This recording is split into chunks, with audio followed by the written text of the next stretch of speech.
Started off in coaching back in probably the early 90s, to be totally honest. That's wrong, the early 90s. And predominantly it's because my son was playing for a football team. Bristol Inner City started in 2011.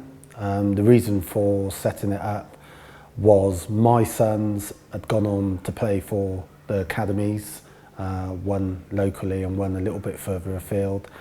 And I had no reason to stay in grassroots coaching, but I felt there was a space for local lads, inner city lads, as well as other lads coming together in this fantastic facility that we have access to develop and have a higher level of coaching and footballing experience.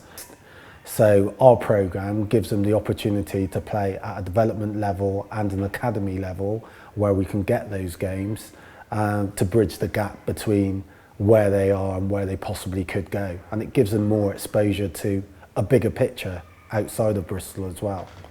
We probably operate and work with around, I would say, 16 to 18 pro clubs. I'm sure the clubs won't mind me name dropping, but we've been to Man City now 3 times to their new £200 million training facility. What's been fantastic about that is Man City have allowed us to come in, and there was a little bit of tongue-in-cheek about that. They asked me whether we thought we were good enough, and I said absolutely, or I wouldn't be speaking to you. I think the JPL, the Junior Premier League, that started back in 2011 when we started up, was originally set up to bridge the gap between local grassroots football and academy football. And obviously I think we've set our centre up with that in mind. I think it's not just football as the reason why we set it up. I think it's also about giving people life experiences. Well, we tend to have coaches here that are very forward thinking, holistic.